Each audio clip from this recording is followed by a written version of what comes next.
Let's go Broncos! Something amazing is happening in the AFC West, and you need to hear it, because the Denver Broncos may be about to pull off one of the most unexpected turnarounds in recent NFL history. Just a few weeks ago, this team was written off. Fans were frustrated. Analysts were writing us off. And yet, here we are, with the Broncos surging, the Chiefs collapsing, and a golden opportunity unfolding before our eyes. Believe me, what I'm about to reveal could completely change your outlook on the rest of this season. We're talking about a shifted standings, rekindled playoff hopes, and a real chance to take control of the division. The energy behind the scenes is intense, and things are moving quickly. Sean Payton has this team locked up, and the schedule ahead? It may be the greatest gift the Broncos have received in years. But there's more, and it's the kind of detail only true fans will appreciate. Before I give you my full analysis, do me a favor. If you're a true Denver Broncos fan, hit like right now. And if you followed this team through thick and thin, especially for over 20 years, go ahead and comment,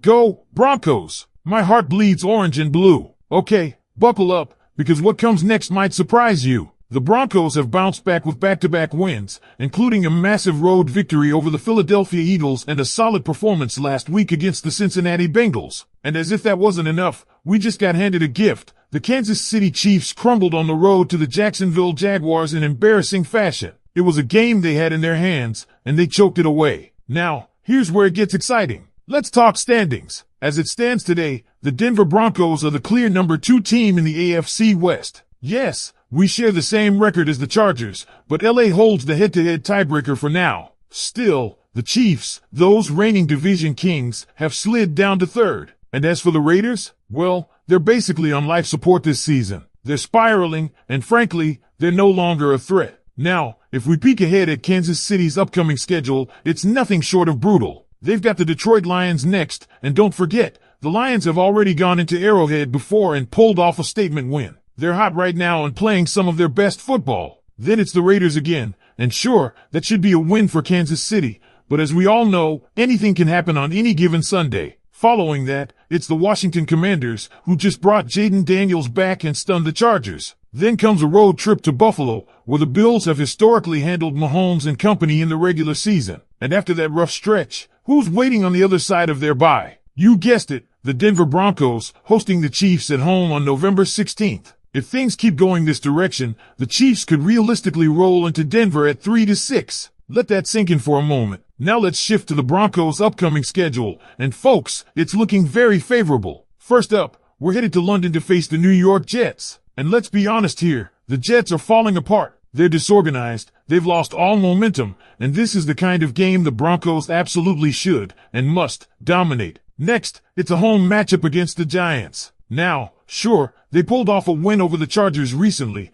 but that was in Jackson Dart's first career start. They got humbled by the Saints afterward, and overall, they're a team we should beat comfortably. Then comes the showdown with the Dallas Cowboys. This one's going to be a real test. Dak Prescott is playing lights out, and that offense is explosive. But defensively, Dallas is struggling, and that's putting it mildly. Their defense is not what it used to be. Combine that with the fact that we've historically handled the Cowboys well at home, and this becomes a very winnable challenge. Now, here's the matchup that has me the most concerned, a road trip to face the Houston Texans. That team is sneaky good, and they're finding their rhythm. Yes, the latest win came against a banged-up Ravens squad, but even so, they're dangerous. This game could go either way, and it might be the biggest wild card on our schedule. Then there's the rematch against the Raiders. It's a short week, it's a division game, and those are always unpredictable. But let's be real, Denver should win this one. The Raiders are falling apart at the seams, and the altitude of Mile High hasn't been kind to them in recent years. If all goes well, and the Broncos continue to play the way they have been, we could be looking at a 7-3 or even 8-2 record heading into that crucial Week 11 clash against Kansas City. Worst case, maybe 6-4 if we drop both the Cowboys and Texans games. But honestly, even that feels unlikely with how this team is clicking. This is not the same Broncos squad that fans were worried about earlier in the season. This is a team that's finding its identity, capitalizing on opportunities, and, perhaps most importantly, beating the teams they're supposed to beat. The margin for error is still slim, but the door is wide open for Denver to make a run at the top of the AFC West. The Chargers? They're dealing with their own issues. Injuries are stacking up, including both of their starting tackles and key playmakers like Omari and Hampton. Ever since their win over Denver, they've struggled to regain form, and that opens another crack in the division door. All right, let's dive right back in, because this story is far from over, and if the Denver Broncos want to finish this season with a playoff berth or even a division title, there are a few key things that absolutely must happen moving forward. First, let's talk about consistency, something that has haunted this team in years past. We've seen flashes of brilliance, like the gritty road win in Philadelphia or that resilient victory over the Bengals. But to truly rise in the AFC West, Sean Payton's team needs to string together not just wins,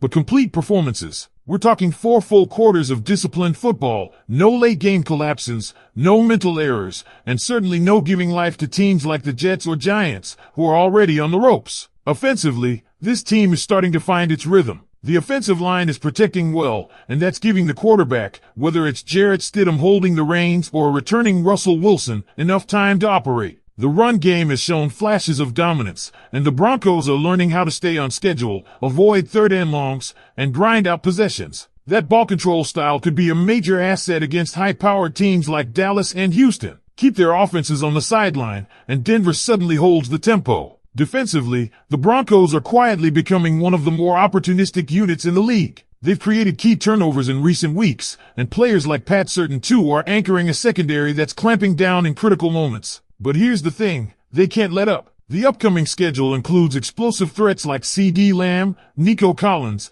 and even the wild-card potential of Washington's Jaden Daniels. The margin for error is razor thin. Vance Joseph's unit must keep applying pressure, forcing bad throws, and dominating the turnover battle. Special teams? It's been a roller coaster. A missed kick here, a blocked punt there. Those can't happen if you're aiming for January football. Games against Dallas or Houston could come down to a single possession, and that's where clean special teams execution becomes the difference between 8-2 and 6-4. But here's what really stands out. The energy around this team is different. You can feel it in the locker room. You can feel it in the post-game pressers. The players are bought in. The coaching staff is finding its groove. Sean Payton's voice is loud, clear, and being heard. This isn't the Broncos team of the last few years that folded under pressure. This group believes it can beat anyone, and that's half the battle. Now let's talk about that Kansas City matchup. Circle November 16th on your calendar, Broncos country. That Thursday night showdown at home could be the single most important game of the season. Not just for playoff implications, but for the culture, for the message it sends around the league. For years, the Chiefs have been the thorn in Denver's side. The Mahomes curse has loomed large, but this could finally be the moment to exorcise those demons and plant the flag. Imagine this, Denver, riding a win streak,